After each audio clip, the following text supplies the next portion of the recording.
Hi, I'm Graham Hancock, and I'm recording this in December 2014.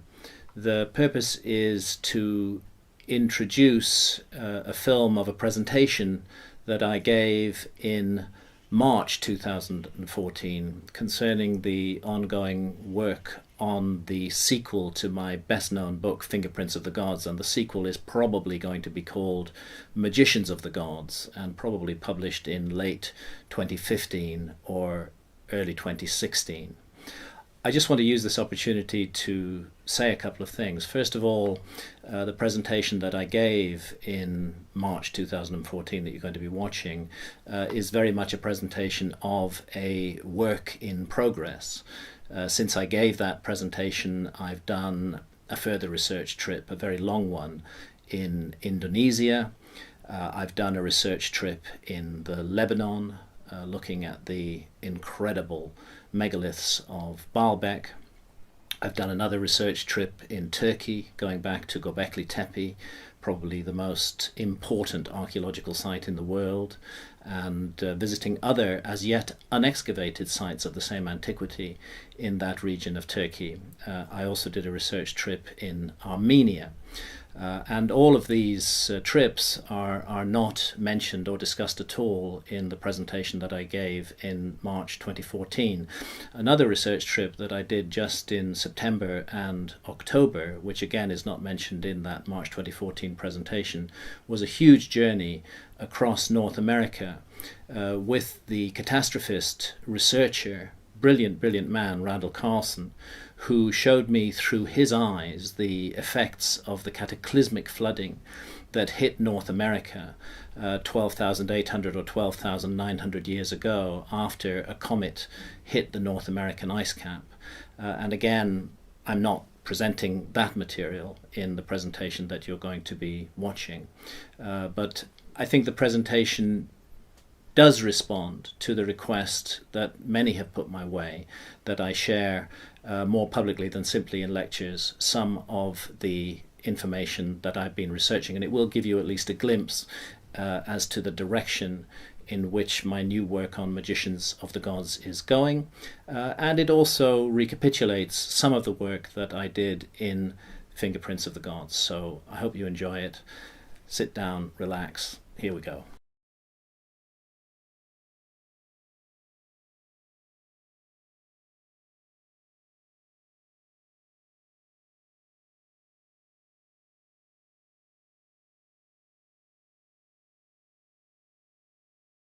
It's a great pleasure to welcome back to Alternatives Graham.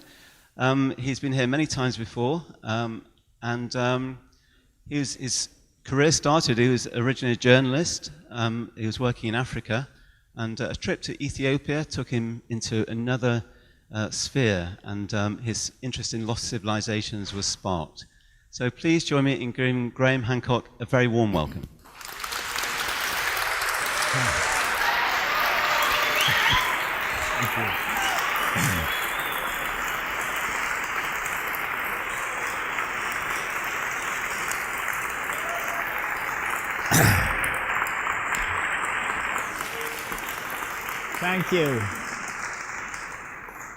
Thank you. Thank you very much for such a warm welcome. I really appreciate it. It's a great honor and a privilege for me to have the opportunity to talk to you, and thank you all for being here.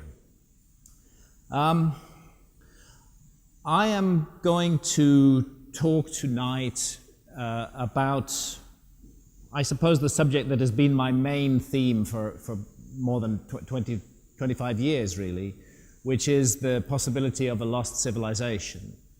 I am working on a sequel to Fingerprints of the Gods, which will be published in 2015, in October 2015, roughly, if I deliver the manuscript on time. And it's provisionally called Magicians of the Gods. That may change as well. So what I'm going to be doing this evening is talking through a work in progress. There will be some new material that nobody has ever, that I've never presented before, and there will be some review of older material as well. Some slides may be familiar to you if you've seen me talk before, but I hope you'll accept that in context of a work in progress. I think we could start by turning these lights down over here. I've also, somewhat contrary to the wishes of my publishers, been developing a parallel career as a novelist. And I have a series of novels about the Spanish conquest of Mexico called War God. The first volume, War God, Knights of the Witch, is coming out in paperback on the 27th of March, but we do have some advanced copies of the paperback here. I'll be very happy after the talk to sign books, sing and dance, pose for photos, whatever, you know. I'd be very happy to do that. What I'm showing on the right of the screen is the second volume, War God, Return of the Plumed Serpent, which I've just delivered to my publishers and which is going to be published in October this year, October 2014. So for those who think that I never finish my series, I definitely have the second volume in the bag now. And there will be a third volume as well. But this is my book, Fingerprints of the Gods, a well-thumbed copy, completely distorted by the screen. We could not overcome the technological problems, and what the effect is that the screen is making everything long and thin. This book was published in 1995, amazingly, nearly 20 years ago now. And I had no idea at the time that it was going to strike a nerve with the public or that there was going to be any kind of reaction to it at all. I thought that it would just disappear without a trace, as most of my books before that had done. But for some reason it did strike a nerve, and it did so in many countries all around the world. And caused a huge furore, which I also had not expected.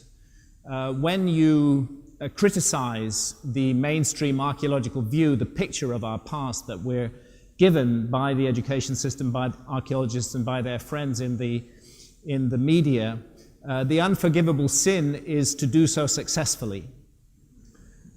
If you criticize in a way that nobody notices, you don't get any reaction, and they just assign you to the lunatic fringe and you're gone. But if by chance, and it was chance, I think it was, there was just something in the air in the early to mid-90s which led to the success of this book. This resulted in a furious series of attacks upon me and upon my work, which I was not at all prepared for.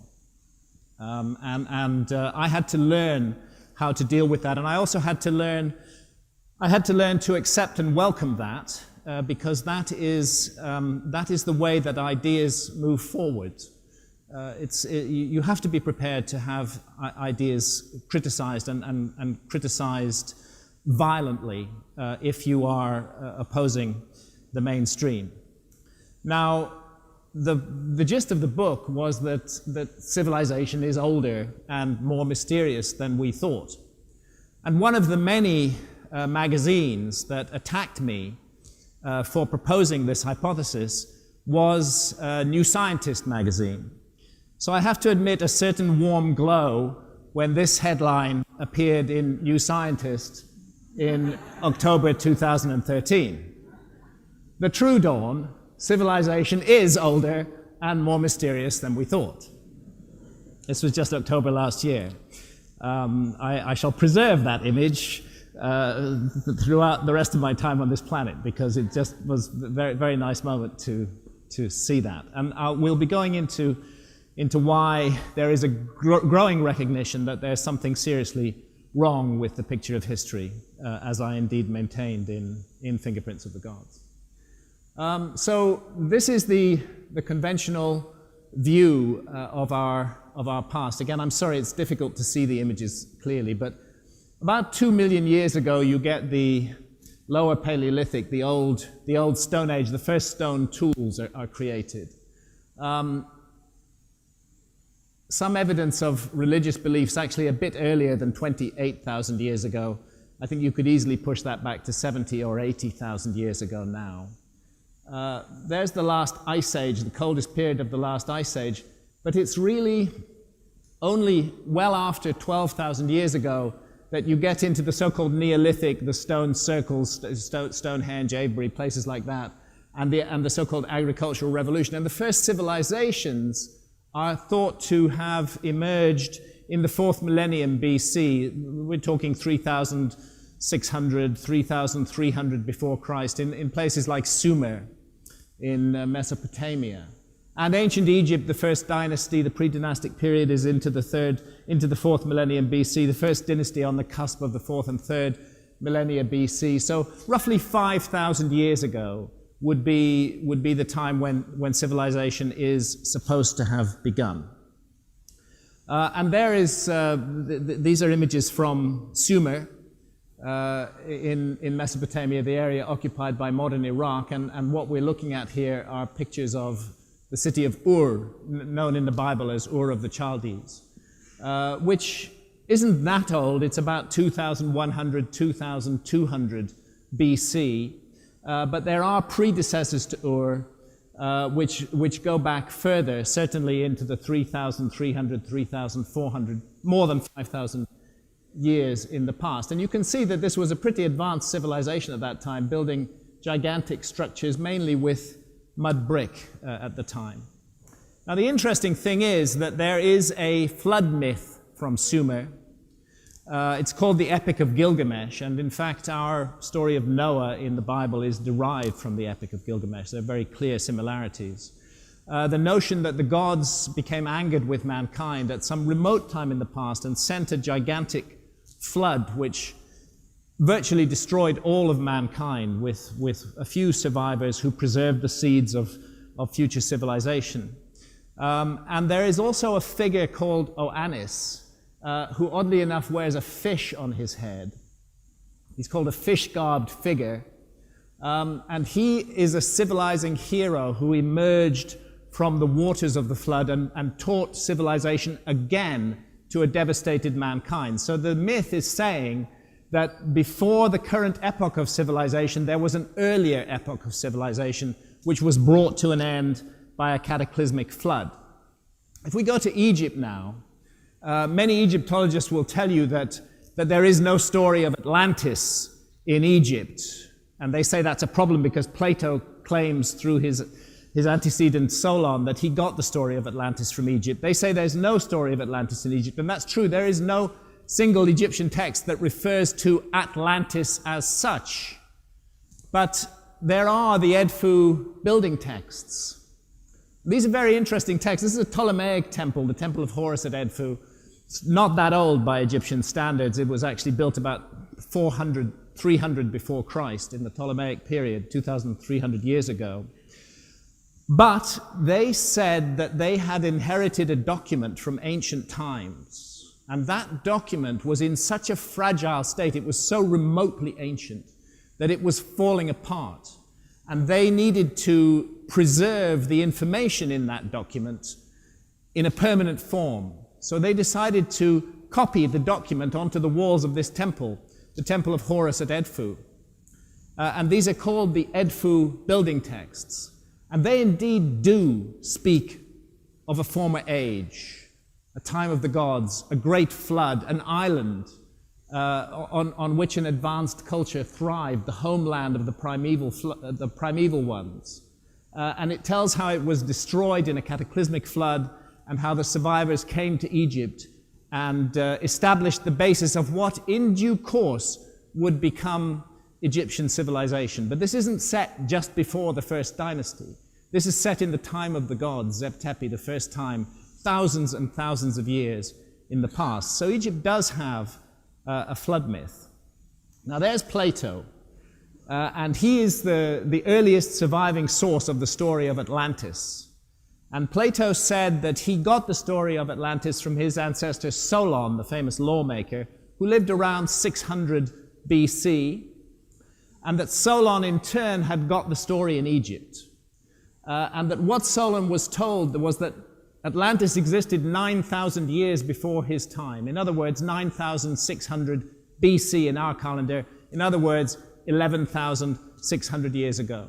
And a catastrophic series of floods and earthquakes caused Atlantis to be submerged in a single day and a night. And the effects were global and so devastating that mankind had to begin again like children with no memory of what went before. Academic view is that this story is totally made up by Plato and that there is no factual basis to it whatsoever. But it's very interesting that he pins that date. He says the date that we would call 9,600 BC, because that date is actually highly significant. 11,600 years before the present, 9,600 BC, is the end of an epoch that the geologists call the Younger Dryas. And the Younger Dryas, and I'll be going into more detail in that, is a very mysterious period in our history, and it's really not such a remote history. It's 12,000 years ago or so. The Earth is coming out of the Ice Age. The ice sheets have been melting, sea levels have been rising, and then suddenly there's a radical and dramatic reversal of climate. There's an enormous deep freeze takes place. And the world plunges back into the worst extremes of the Ice Age. And we have huge extinctions of animal species. This is when we lose the mammoths and many of the large mammals from that period. It's during the Younger Dryas. So it's really interesting that Plato ties in the end of Atlantis to a date that makes perfect sense to geologists today as a cataclysmic epoch. 9,600 BC was the end of the Younger Dryas. It's when that deep freeze stopped and sea levels rose very, very radically following 9,600 BC, 11,600 BP. And the Younger Dryas begins 12,980 years before the present, and it ends 11,600 years before the present. So we're obviously interested in why it begins as well. We'll come to that. Now, the Plato story of Atlantis, this is actually Anastasius Kircher's map, and that's the island, the insular Atlantis. In those days, they made maps the other way round. Normally, we would expect to see Spain and North Africa on the right of the map and the Americas on the left, but Kircher put it the other way around. But the Atlantis story seems to focus very much on the Atlantic Ocean. But we shouldn't forget that there are similar stories all around the world. And I want to take you to India, where the earliest known historical civilizations are the civilizations of the Indus Valley, which are roughly dating from the same period as ancient Sumer and ancient Egypt. 5,000 plus years ago is the beginning of those civilizations. And this is Mohenjo-Daro in what is now Pakistan. And that's actually little me there, stepping down into what's called the Great Bath at Mohenjo-Daro. I mean, they look like, in a way, they look like sort of housing estates, in 20th century housing estates made of brick. They're not particularly stunning. They're not like the wonders of ancient Egypt, but they're incredibly sophisticated and amazingly well planned. This bath, for example, was waterproofed with bitumen in the joints between the bricks so that it would maintain the water inside it. And Mohenjo-Daro is quite a difficult place to get to. We had to have an armed escort to take us to Mohenjo-Daro when Santa and I went there a few years back. And here is Harappa, another one of the great Indus Valley cities, also in Pakistan, and another Indus Valley city is Dholavira. All these cities are in the range of 5,000 years old, and you can see that they weren't invented overnight. There must be a background to them. They've reached a high level of civilization. They had wonderful sewage systems. They had perfect drainage. They had comfortable toilets. I mean, really, they were living very well back in the Indus Valley civilization. Well, it turns out that India has a flood myth. And that is the story, the universal flood myth of India is the story of Manu. He's the Indian Noah, and the 7 rishis, the 7 wise men, who were rescued from the flood by the god Vishnu in his avatar as a fish. We're told that the Ark of Manu is attached to a horn on the head of this great fish. More dramatic presentation of the same idea over here. And that just goes back to the earliest possible times in the Indian memory of the past, this notion that there was a flood and that civilization began again after a flood. Now, it's interesting when you look at some of the artworks that have come down to us from the Indus Valley civilization. They particularly take the form of these seals which were impressed into clay. And what we can see in a couple of these seals, which by the way are both in the range of 5 to 5,500 years old, are seated figures in known yoga positions. This position is actually this position, where it's an incredibly painful thing to do if you haven't really planned it out. You know, that's the guy's heels there, and the toes are turned back under his bottom. And that's the position we're seeing in this Indus Valley seal, Mulubandhasana. Slightly easier version of it here with the toes turned forwards we see here, but this is undoubtedly Mulubandhasana. Now what that tells us is that yoga, which we're still practicing today, was already ancient 5,000 plus years ago. It was already fully evolved. The most difficult yoga position, Mulubandhasana, was already in place 5,000 years ago. How much earlier before that do we have to go to get back to the origins of yoga? Clearly it was not just 5,000 years ago. It must be much older than that. Well, there are local flood myths in India as well. We can see from this map that huge areas of India were actually flooded at the end of the Ice Age and after the end of the Younger Dryas. But let's go to Dwarka, up here, on the Gulf of Kutch. And in Dwarka, there is a detailed story of the god Krishna. It was the city of the god Krishna, and a flood came and destroyed the city, and the whole city was flooded and submerged underwater. Well, Santha and I have been diving at Dwarka. There's Dwarka as you see it today. It's a very beautiful city on the coast, and there are many rituals which involve veneration of the lost city of Dwarka, and there indeed is a lost city of Dwarka underwater off the coast, as the myths say. And if we go to the Gulf of Cambay, up here in northwest India, side-scan sonar has shown the remains of gigantic structures underwater, 40 meters underwater, more than 120 feet under the sea. There are what appear to be two enormous cities along the shores of ancient riverbanks, and those rivers are now, of course, submerged under the sea. They've been underwater for the best part of 12,000 years. This is way before the beginning of the Indus Valley civilization. And the team from the National Institute of Ocean Technography who took these side-scan images also did some dredging, and they brought up man-made artifacts from those structures. To this day, and I cannot explain why, there has been no attempt to dive on the site. It does involve technical diving. You would need really to use remotely operated vehicles. It's not 40 meters is at about the limit of normal scuba diving, but there are huge currents in the Gulf of Cambay, and it's also very turbid and muddy water. But for one reason or another, the site has never been dived yet. Indian flood myths also go south into the area that we call Tamil Nadu today. And there's a very specific tradition of a land called Kumari Kandam, which existed to the south of the existing southern tip of India. The existing southern tip of India is a place called Kanyakumari, and there's a great statue in the sea there to a Tamil poet and philosopher called Thiruvalluvar. And he cast our minds back to the myth of the lost land of Kumari Kandam, because they said that there were universities there and advanced scholarship and an academic tradition that they called the Sangam tradition, and that all of this was flooded, guess when? 11,600 years ago, exactly the period that Plato gives us for Atlantis.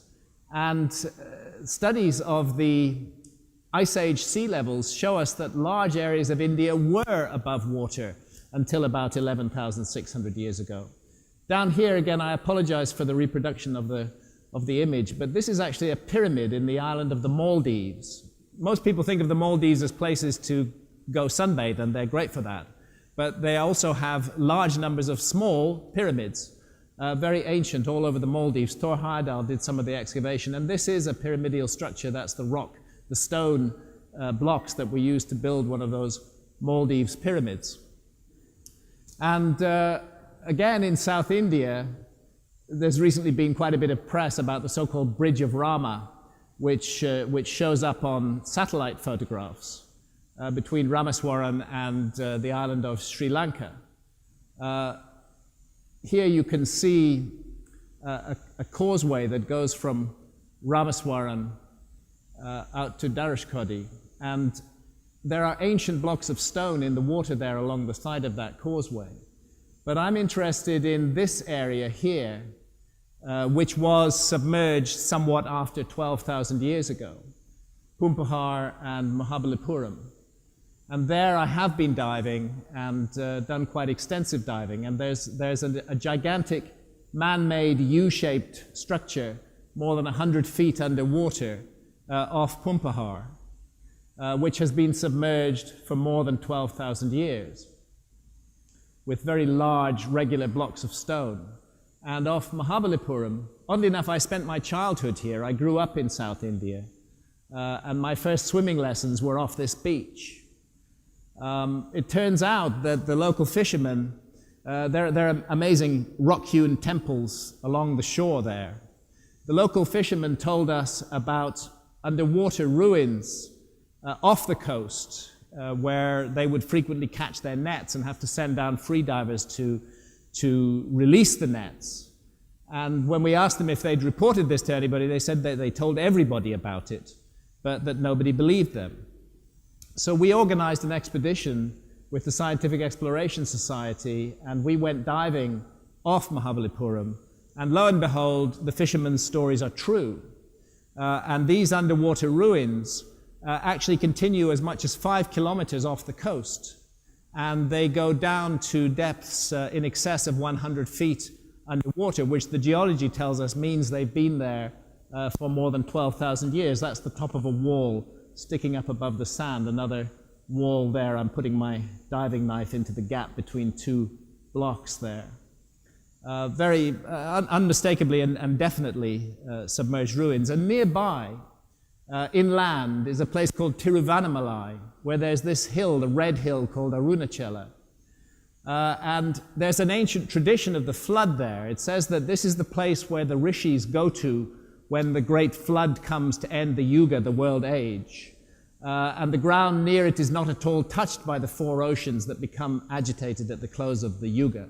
When the annihilation of all living beings takes place, all the future seeds are certainly deposited there. Brahmins who resort to the foot of that mountain are called by me after the deluge, and I shall make them study the Vedas, as though the Vedas are an antediluvian text which is re-studied, re-promulgated after the flood and brought again into the realm of human culture.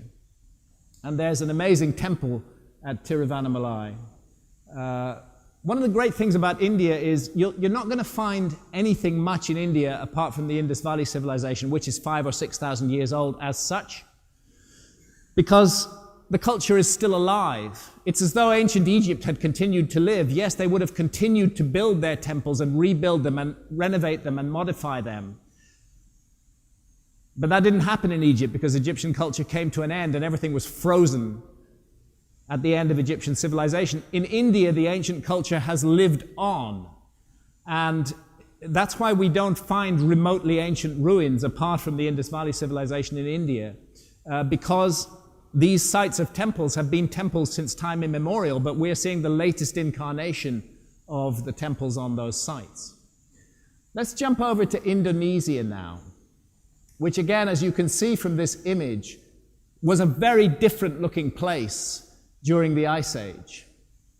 Here are the Indonesian islands today, but during the Ice Age there was a huge continent-sized landmass above water there.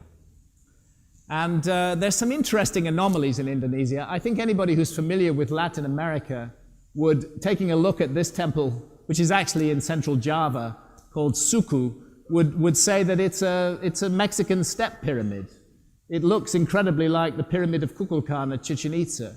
but in fact it's Javanese, it's in Indonesia. And either it's a total coincidence, or more, I would suggest that there is a remote common ancestor which is affecting both of these widely separated cultures. So let's go to the city of Bandung.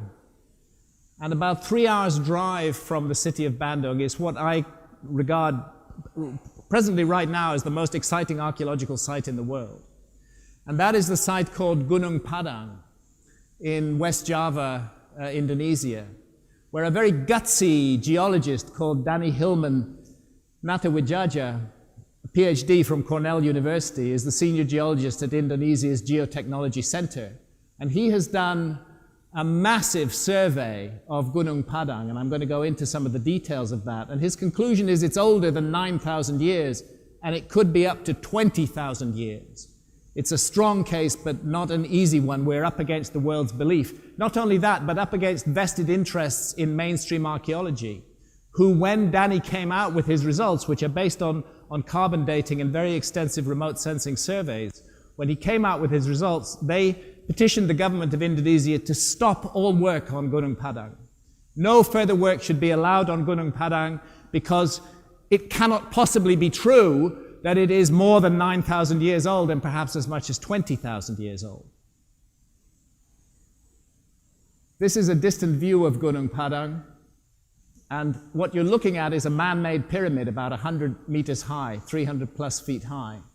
And the site that is known to archaeology and has been known to archaeology is up at the top there. And there I am in December with Danny Hillman, that geologist, and with my friend Robert Schoch. Robert Schoch is the professor of geology at Boston University.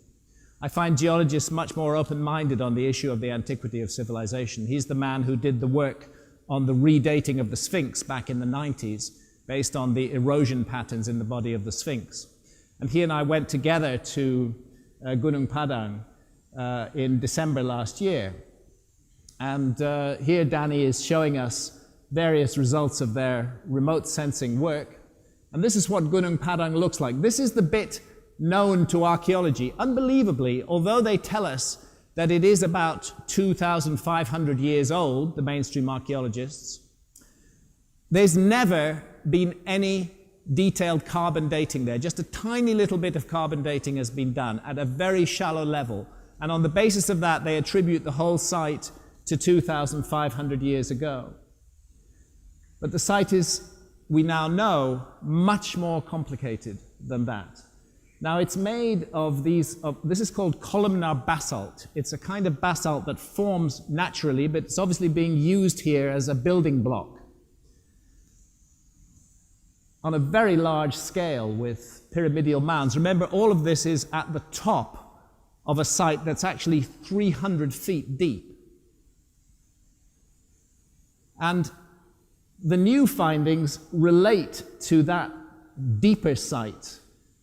The previous research has only been done on the top. And this is where mainstream archaeology, I believe, has made a huge mistake with regard to Gunung Padang. And that's the little bit of carbon dating that the mainstream archaeologists have done that make them attribute the site to 2,500 years before the present. But even with the naked eye, you can see that there's much more to the site than what we find just on the top of it. Those 5 terraces sit on top of a pyramid, really. And so Danny and his team, who call themselves the Independent Integrated Multidisciplinary Team, have done a lot of remote sensing, surface geology, they've done archaeology, they've done geomagnetic survey, ground-penetrating radar, electrical resistivity, seismic tomography, drill core sampling, they've done lab work, and they've done architectural analysis. And this is some of the photography of their work in situ at the site before they were stopped in 2013 by a cabal of mainstream archaeologists who said, you have no right to work on this site. We've already established that this site is just 2,500 years old, and please don't damage it. They were very careful not to damage it, but they were stopped working on it. Nevertheless, their results are very extensive and are produced using the latest technology. And I just want to show some of the images to make you understand that Danny and his team have done very extensive work on Gunung Padang. And a lot of it has been about imaging what's inside that pyramid using remote sensing equipment. And here's the carbon dating from their deep drill cores. And what happens is that we get dates that don't fit at all with the mainstream picture. And that's particularly so in drill core 2. There's that little bit of mainstream archaeology up at the top. But then as we go deeper, we're getting back to 7,880 BC. We're getting dates from 28,000 years ago, down in the heart of that pyramid. Dates from 21,000 years ago. That's at the last glacial maximum. And interestingly, a date from 11,600 years ago, the end of the Younger Dryas. So this looks like a site that has been constantly worked on and built up over thousands and thousands of years. And what we are seeing at the top is just the latest layer of it. What all the remote sensing agrees on is that there is a chamber in the heart of this pyramid, a very high resistivity body. And it is extremely regular in form, and they're certain that it is a man-made chamber. Just there. And again here. It's a possibility that it's what's called a lava tunnel, which has been modified. Lava tunnels don't have the regularity that show up on the remote sensing of this place. But it could be a modified lava tunnel. And interestingly, over in Teotihuacan in Mexico, underneath the Pyramid of the Sun, there's exactly the same thing.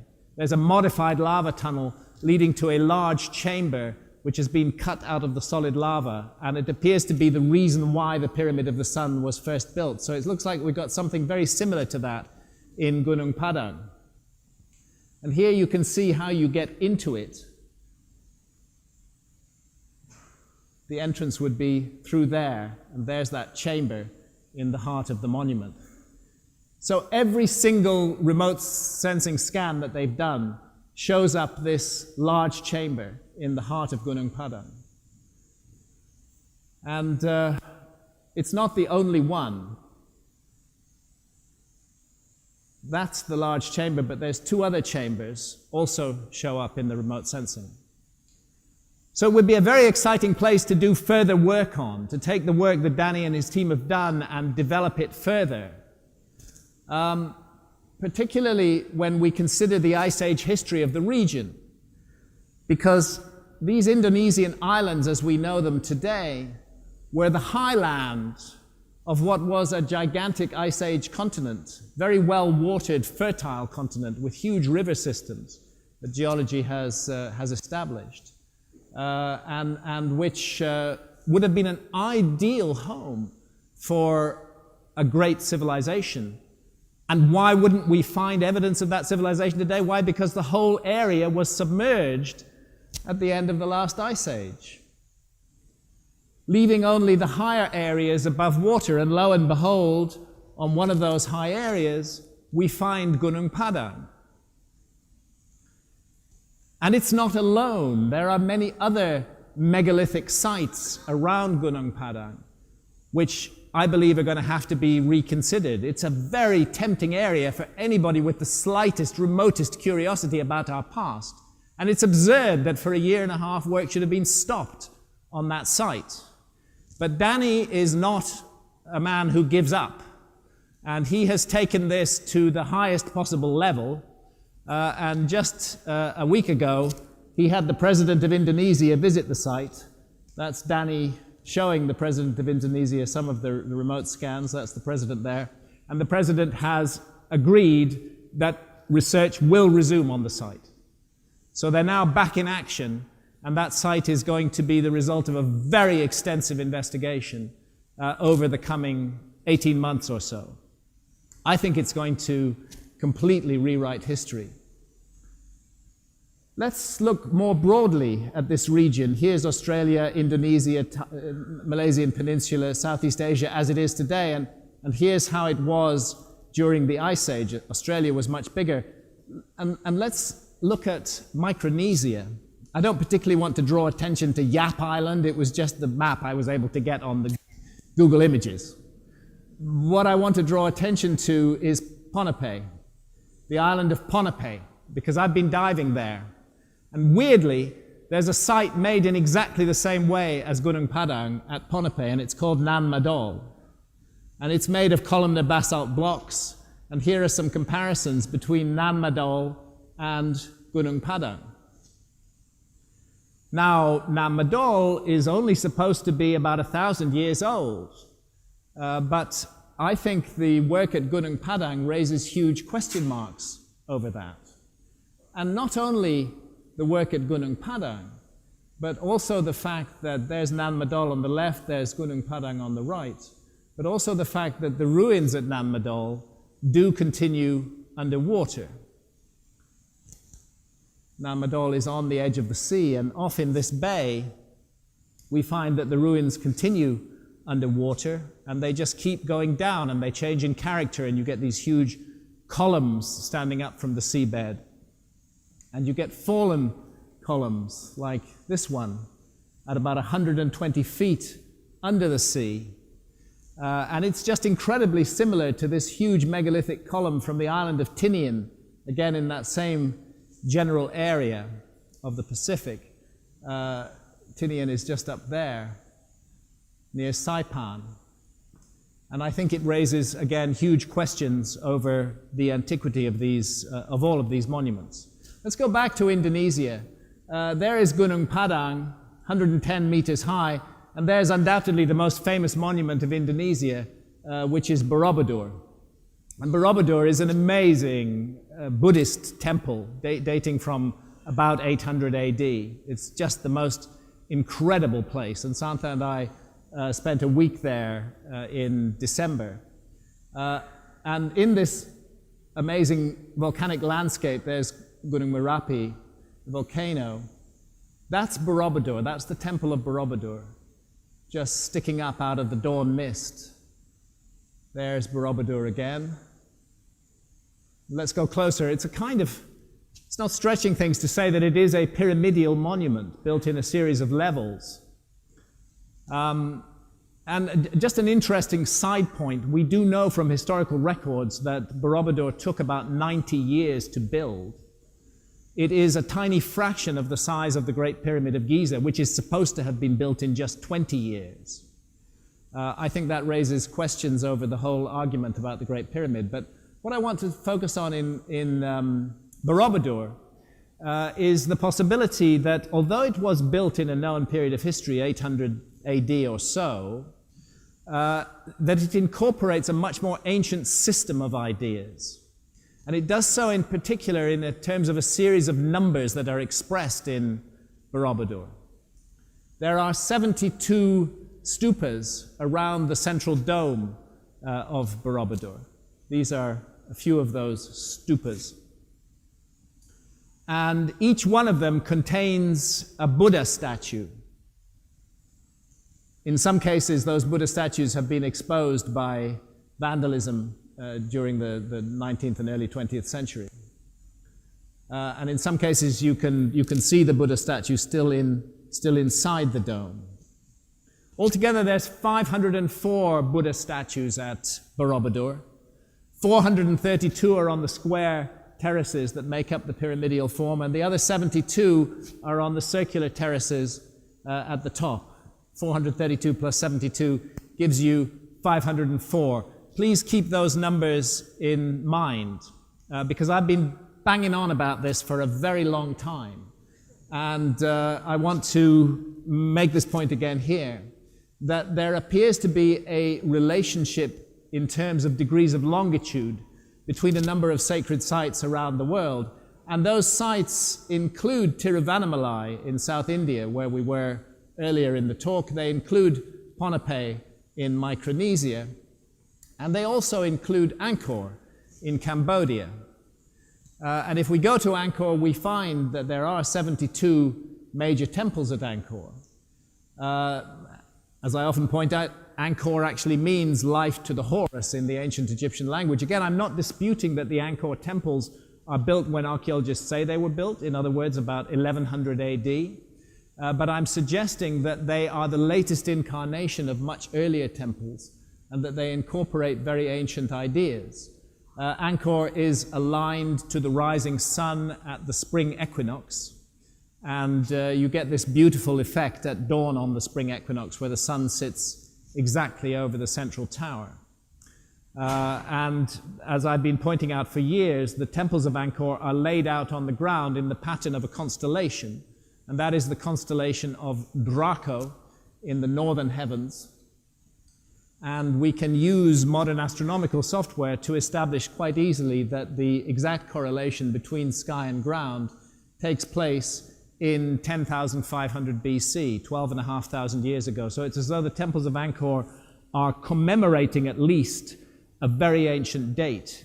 I'm not saying they were built at that time, but I'm saying that they speak of that time, rather in the way that a Christian cathedral built in the 1200s speaks of the time of Christ or even of the time of the patriarchs. The symbolism is harking back to a much earlier time. And if we jump over to Giza, we find that it's 72 degrees of longitude west of Angkor. And again, these numbers occur. There's the King's Chamber in the Great Pyramid, very spiritual place associated with spiritual rituals, but it's also very mathematical.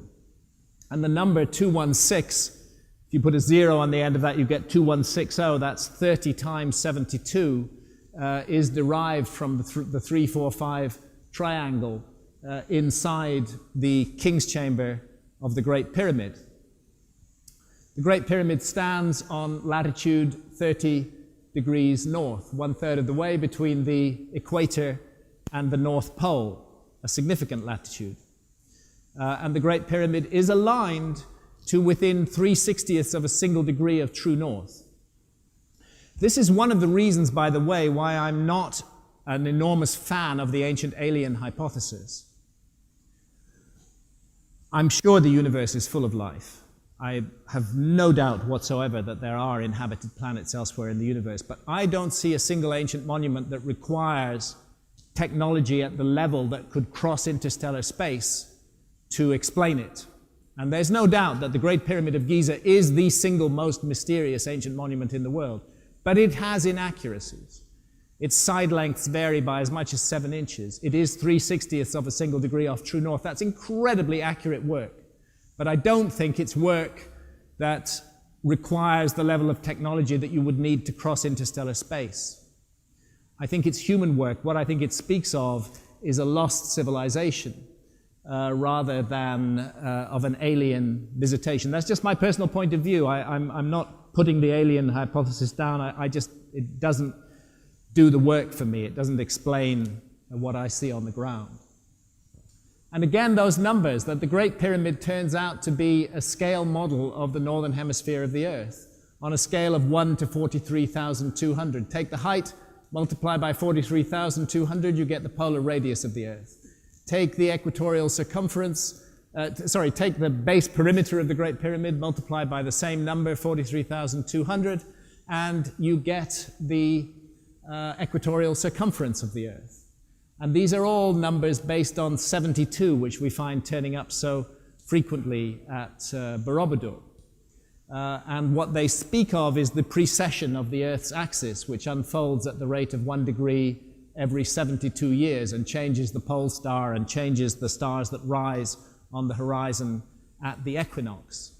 72 is the heartbeat of that cycle. Half of 72 is 36. 72 plus 36 is 108. 108 divided by 2 is 54. That's why there's 504 Buddhas on the Temple of Borobudur. We find those numbers in the Mayan calendar. We find them in myths and traditions all around the world, going back to the remotest antiquity. And what I'm suggesting is that the knowledge of a lost civilization is being passed down in these myths and traditions. The Great Sphinx Also an equinoctial marker, like the Temple of Angkor in Cambodia, gazing at the rising sun at dawn on the spring equinox.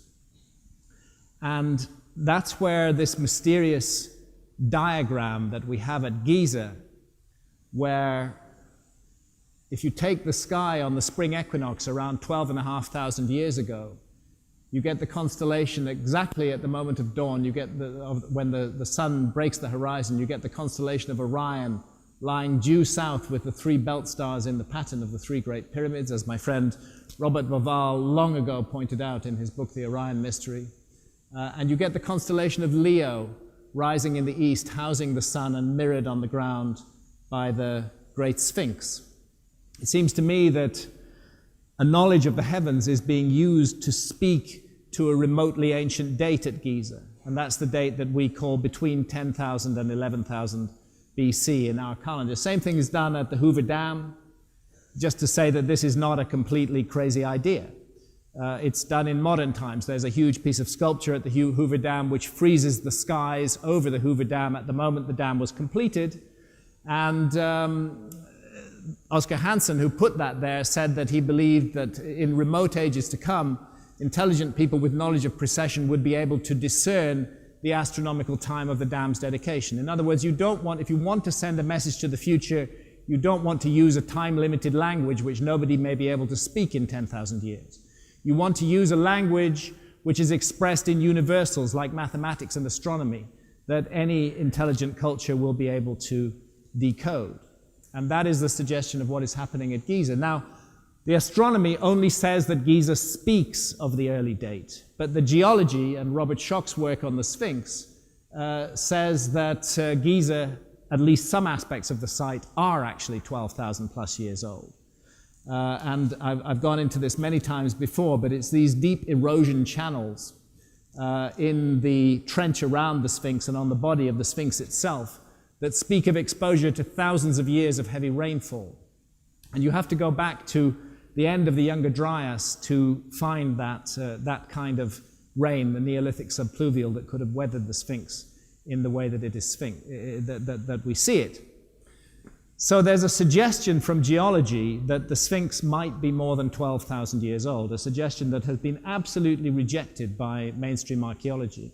There's something else in Egypt, which I haven't shown before, but this is off Alexandria. Now, it's well known that there are submerged ruins off Alexandria, and those submerged ruins are of a recent historical period. They were caused by landslip, and they're Ptolemaic temples, and they date from the time of Cleopatra. And that's what we're looking at on the left here. But on the right, what we're looking at is a site that we were taken to by Ashraf Bishai, this gentleman here who used to be a technical diver with the Egyptian Navy. And he discovered this site, and after more than a week of searching, we rediscovered it. And it's a huge megalithic site, about 110 feet underwater, in deep water off the coast of Alexandria. That means it's more than 12,000 years old as well. But the argument was, how could the Sphinx possibly be 12,000 years old? Because there is no other site in the world that is known to be 12,000 years old. Certainly no other megalithic site. Our ancestors 12,000 years ago were just supposed to be hunter-gatherers. And that's why Göbekli Tepe in Turkey is another one of those sites that is rewriting history. By the way, it is 7.2 degrees of latitude north of Giza. Göbekli Tepe in Turkey is, like Gunung Padang, a site that is causing even the most stuck-in-the-mud mainstream archaeologists to rethink their view of the past. Because this site is more than 12,000 years old. And Göbekli Tepe was built more than 12,000 years ago. It was deliberately buried 10,000 years ago, and it stayed buried for the next 10,000 years until this gentleman I'm talking to here, Klaus Schmidt from the German Archaeological Institute, stumbled across the site, excavated it, and found a series of enormous stone circles on the scale of Stonehenge, deliberately buried by whoever created this site. And because it's been deliberately buried, you have some of the megaliths. This one was left in situ in the quarry because a natural fracture was found in that T-shaped megalith. Some of them weigh up to 50 tons. And this work is being done undoubtedly 12,000 years ago. And it cannot be explained by the mainstream model of history that has our ancestors as simple, disorganized hunter-gatherers at that period. This requires an organized effort to do a site like this, particularly since ground-penetrating radar, as Klaus Schmidt is telling me here, reveals that the stone circles they've so far excavated are just a tiny part of the story, and that there's perhaps 50 times as much remaining to be excavated under the ground. So the work on Göbekli Tepe, in a way, is only just beginning. And none of that work was known when Robert Schoch was arguing that the Sphinx was 12,000 plus years old back in the early 1990s. So it obliges us to take seriously the possibility that the Sphinx is indeed 12,000 plus years old. It's going to require us, I think, to look again at many megalithic sites, such as the Temple of Manaydra in Malta, and such as the T-shaped megaliths of Menorca in the Balearic Islands, which are virtually identical in form to the megaliths of Göbekli Tepe. Continuing west, the Piri-Reis map has been the subject of so much controversy over the years because of it supposedly shows Antarctica, but I'm really interested in this island off the coast of Florida, which doesn't exist today, but did exist 12,000 years ago when the Grand Bahama Banks were exposed. And the fact is that this ancient map, which the mapmaker himself tells us in his own handwriting is based on more than 100 older source maps that have not come down to us, preserves a memory of a row of megaliths running down the middle of that island. So this puts a whole new light on the so-called Bimini Road, which looks exactly like that megalithic structure on that island, now submerged underwater. Let's go west again to Paracas in Peru, which is also on that longitudinal grid. And there we find the amazing candelabra of the Andes. It's a kind of extension of the Nazca lines. Again, I'm sorry that it's not reproducing very well in this light, but there's a huge structure carved out of the desert at Paracas, exactly on that grid. And just inland from there, the Nazca lines. Again, I'm sorry, we're not getting very good reproduction of the images. There's the Nazca spider. And there are also pyramids at Nazca, the pyramids of Cahuachi. If we jump north from Nazca, we come into the area of so-called Inca civilization. This was a very important Inca site on the island of the Moon. It was where the future brides of the Inca, the Inca king. Inca is actually not the name of a people, it's the name of the ruler was called the Inca. And his future brides were kept in this place. It was a very important site to them, and this is what Inca stonework looks like. So it's puzzling that incredible megalithic architecture in the same area is also attributed to the Incas by mainstream archaeology, such as the walls of Sacsayhuaman near Cuzco, where you get this incredible jigsaw puzzle effect with megaliths weighing in the range of 100 to 150 tons. There is no evidence at all that the Inca made these walls, but mainstream archaeology has handed them over to the Incas without question. In fact, there are many different types of architecture up there. If you look at these rock-hewn structures at Sacsayhuaman, they're different again. And here, in this cave, we find this beautifully cut andesite block, and then over here, this rather inferior architecture. Why should we conclude that both are built by the same culture? Isn't it likely that two different cultures were involved? Again, a larger view of that same area here. This work is not the same as this work. You can see it on the streets in Cuzco. Clearly, whoever made this is not the same as who made this. Yet archaeologists say they were all made by the Incas in a period of just 200 years before the Spanish conquest in the 16th century.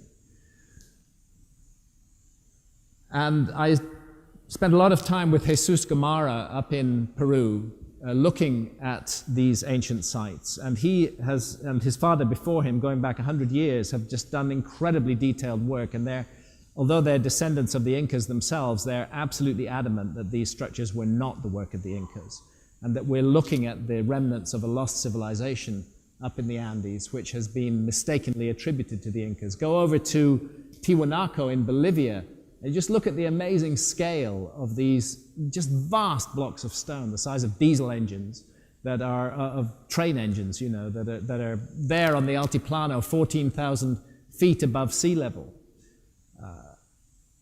Interestingly enough, there is an H-shaped motif that recurs at Tiwanaku. We recognize it as a letter H in our alphabet. I'm not suggesting that that's what it was, but the same motif, that H shape, also occurs at Göbekli Tepe in Turkey. And these hands crossed in front of the belly, because those Göbekli Tepe pillars are actually humanoid, and they have elbows and hands with fingers that cross in front of the belly. You find that at Tiwanaku as well, and you find it in this piece of statuary more than 11,000 years old from very nearby Göbekli Tepe in Turkey. These towers are at a place called Kutimbo. Again, they're attributed to the Inca on no very good evidence. And I'm interested in the iconography on these towers. This is Göbekli Tepe, this is Kutimbo, and here is Nazca. Again, I'm sorry you can't see, but that's a dog figure exactly like this one.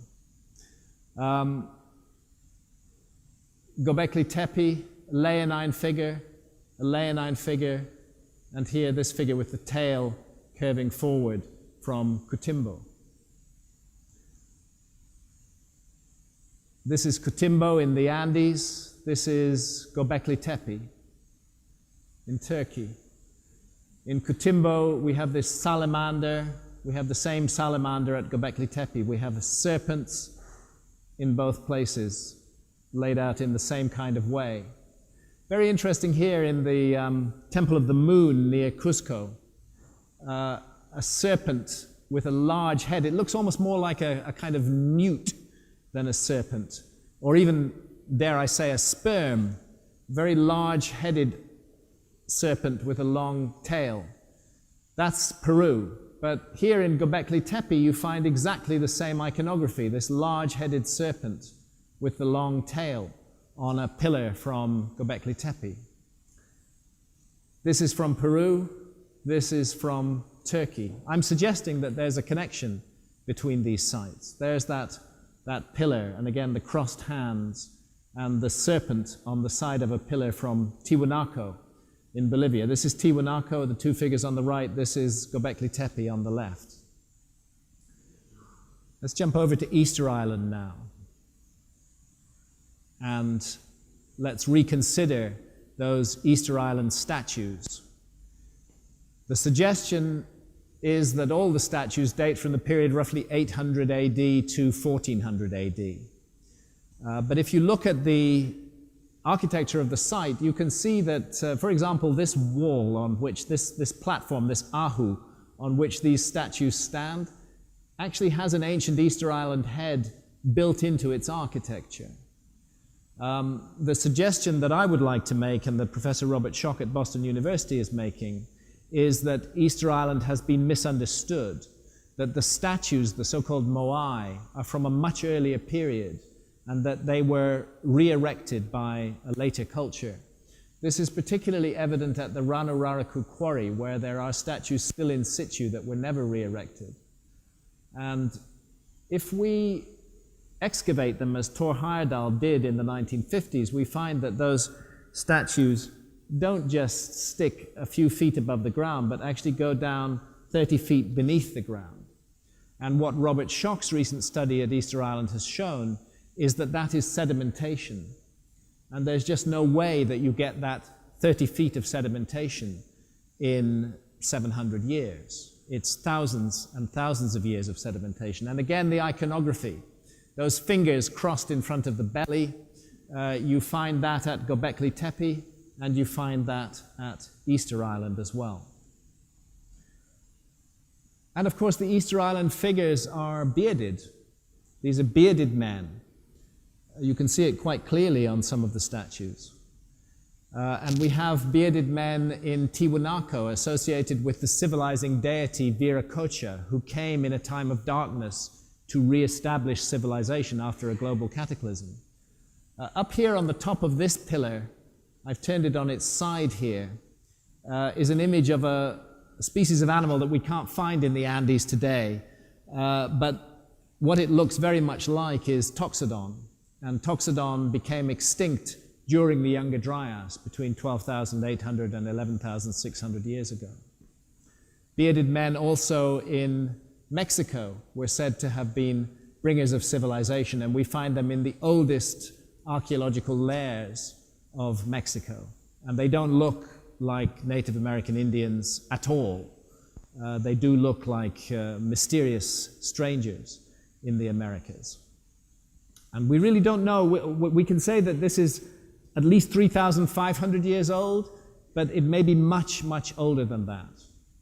And that brings us back to the bearded man of Sumer, the Oannes figure, the civilizing hero who emerged after the flood, and who is associated with this fish iconography, and who carries a man bag. See these little man bags here? They're all carrying man bags. There's some sort of symbolism going on here. Fish on head carrying a man bag. Where else do we find the man bag? Oddly enough, we find the man bag in Central America. Exactly the same way. It's actually being held in exactly the same way too. The way the fingers are turned here and here is the same, but there's supposed to be no relationship between these cultures at all. They're different periods, thousands of miles apart, and yet the same symbolism is appearing in both places. And it appears in Göbekli Tepe, where we know it's more than 12,000 years old. Those same bag-like figures, bag-like symbols. So this is where I need to talk just for the last few moments about cataclysmic events. It seems that an effort is being made to draw our attention to the period between 12,000 and 11,000 BC. Between 10,000 and 11,000 BC, between 12,000 and 13,000 years ago. That's what the astronomical architecture of Giza speaks to, of Angkor Wat speaks to, is that period. Why is our attention being focused on that period? Are we being told that something very important happened in the world then? And it turns out that something did. And it's the something that caused the Younger Dryas. And it's very recent research, just going back to 2007, that has given us the answers on this, which is that the Earth was hit by the fragments of a giant comet. Maybe not all of it hit the Earth, but large parts of it did. And the dating is now very secure. It's 12,980 years ago, give or take 5 years. It was a comet that broke apart, rather like Shoemaker-Levy 9 in 1994. Shoemaker-Levy 9, of course, ended up in Jupiter, which is very fortunate for us. In fact, generally speaking, it's very fortunate for us that we have Jupiter out there in the outer solar system, gathering in comets. Because if we didn't, there would be no life on Earth at all. Jupiter's huge gravity is responsible for sweeping up most of the comets that would hit the Earth. But 12,980 years ago, a comet did hit the Earth, and it hit North America, and it hit predominantly the North American ice cap, which at that time was 2 miles deep, causing initially gigantic flooding. There's been a kind of scientific controversy about this. I just passed through some of the scientific articles about it. It was a question originally, but it's now becoming absolutely established that this happened, and the Greenland ice cores, this is data from August 2013, the Greenland ice cores settle it. 12,980 years ago, a comet hit the North American ice cap, and fragments of it hit other parts of the Earth as well. The first effect was to liquefy huge amounts of the North American ice cap and cause gigantic flooding that went into the oceans and very rapidly raised sea levels. Then the next thing that happened was the deep freeze that's called the Younger Dryas. And that happened because an enormous dust cloud is thrown into the upper atmosphere, and that dust cloud reflects back the sun's rays and stops the sunlight hitting the Earth. That's why we have the Younger Dryas from 12,980 years ago to 11,600 years ago until that dust cloud dissipates. And what I'm suggesting is that that comet impact did not just kill off the Clovis people, did not just kill off hunter-gatherer societies, but was responsible for the obliteration of a high civilization that is remembered in myths and traditions all around the world, remembered in documents like the Dresden Codex, which speaks of its language so easily could be about a comet impact, and it speaks of flooding and flooding from the sky. But also, if you go to Iran, you get the other side of the story, where you get the story of Ariana Vallejo, the paradise of ancient Iran, where an advanced civilization existed and was destroyed not by a flood, but by a sudden radical deep freeze. And the Iranian Noah is Yima, and he's warned by the gods that the deep freeze is coming, and he's told to build underground structures to preserve against the freeze that's going to occur. Both of these scenarios, the flood and the freeze, fit exactly with what we know about the Younger Dryas. And so what I'm saying is that this is the period from 11,600 years ago today. This is the period when the whole story of human civilization, as it is taught to us, supposedly unfolds.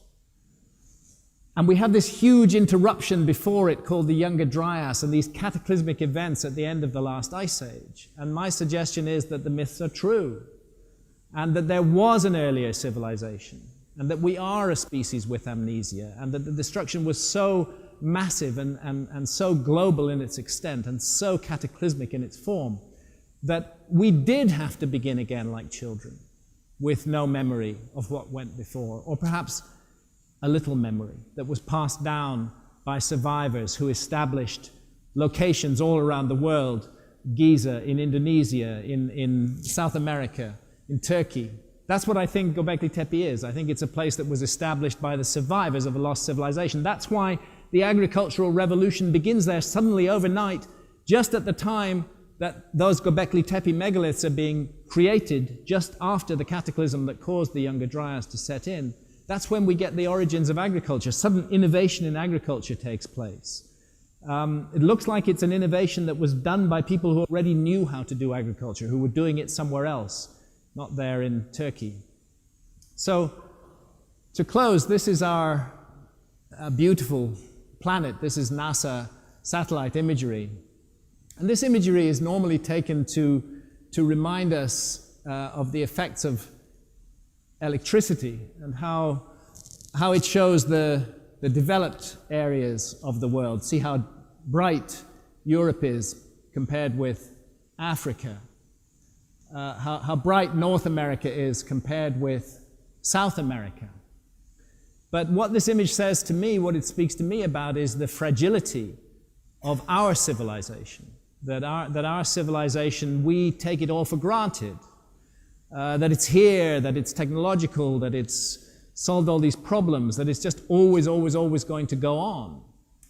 But if we were to be confronted with a cataclysm on the scale of the cataclysm that caused the Younger Dryas, all those lights would go out, and they wouldn't come back on again. And you know the people who would survive? It's the people who are living in the dark areas,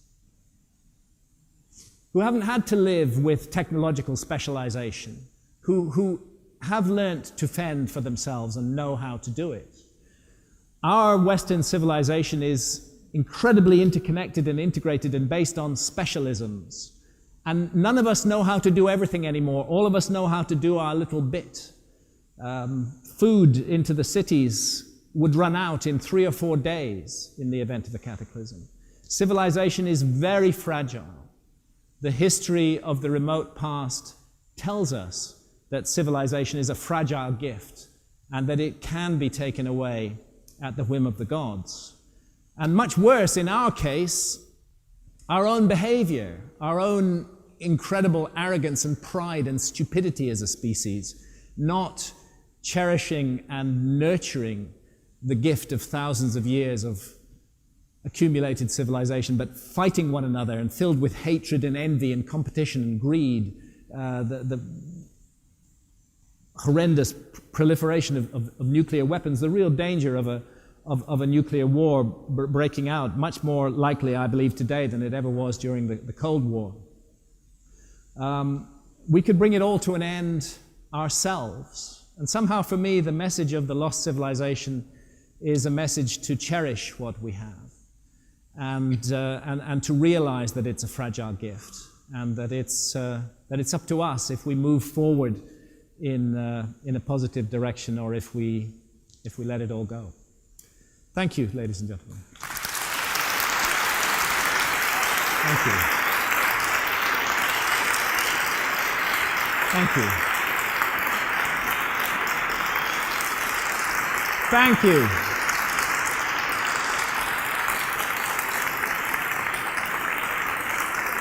Thank you.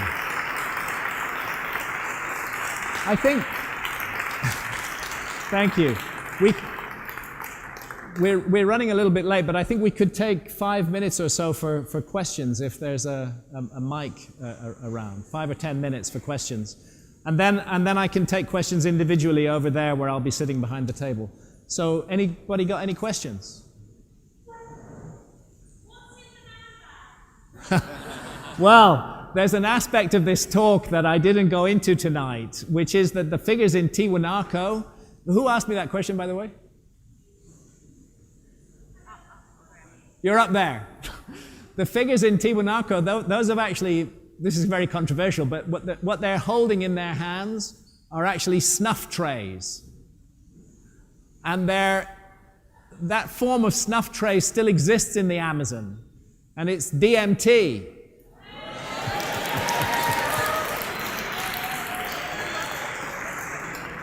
It's a DMT snuff, so I think it was their stash.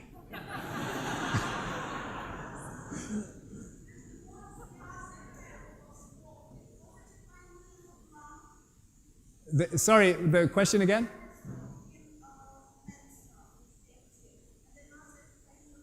Well, the pineal gland is this little gland in the center of the brain which actually produces DMT. The human...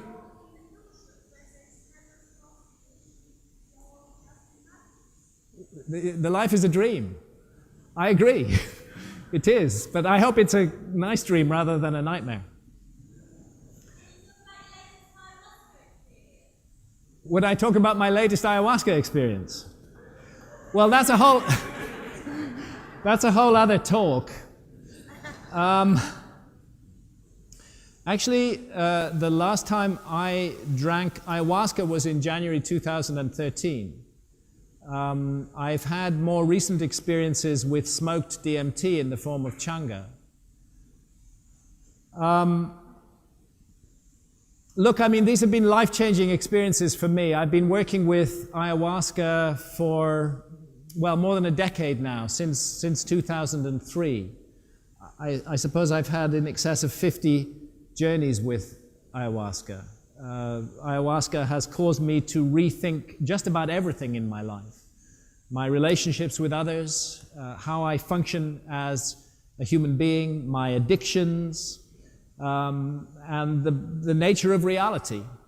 Because ayahuasca has shown me at the level of experience that this reality that we live in day to day is just one part of a much larger whole. And that we can't possibly get to grips with day-to-day life if we don't get to grips with the hidden reality behind it. Ayahuasca has brought that home to me in a very real and compelling way. It's challenged me and healed me on all sorts of levels. I do need to say the reason that I've taken a pause since January 2013, and it is a pause, I will be drinking ayahuasca again, is some very challenging experiences that happened in January 2013. I believe that ayahuasca is totally a spirit of love, and that it is about bringing love and self-realization into the world, and it is waking people up all around the world in an incredible and remarkable way. But there is a dark side to it. The dark side is not to ayahuasca itself. It's a dark side of humanity, and perhaps a dark side in the spirit realm as well. When you open the veil, when you draw back the veil, which is what ayahuasca does, it doesn't only draw back the veil to the forces of light, it also draws back the veil to the forces of darkness. And we as human beings have to be very careful how we function in those realms. And we have to be very clear about intent and about choice, about what we do. Just as there is good and evil in this realm, there is also good and evil in what I would call the spirit world. And that's the role of the shaman. The shaman's role is really to keep those forces at bay. And it's why I don't urge people to experiment with ayahuasca in their kitchen. I think that we in the West need to sit at the feet of shamanic cultures and learn from them ways to manage this powerful medicine and to benefit from it. And certainly nobody in their right mind would drink ayahuasca recreationally anyway. It's such an ordeal. But I think it has to be approached with reverence, with respect, and in a spirit of love. There were some incidents that occurred, which I've described in an article in January 2013, which have caused me to take a pause. But I will be back. I have more work to do with ayahuasca. Does that answer the question? Yeah, on my website. It's called Letters from the Far Side. It's on my website, grahamhancock.com. It's called Letters from the Far Side, and it was written in about February or March of 2013. Yes.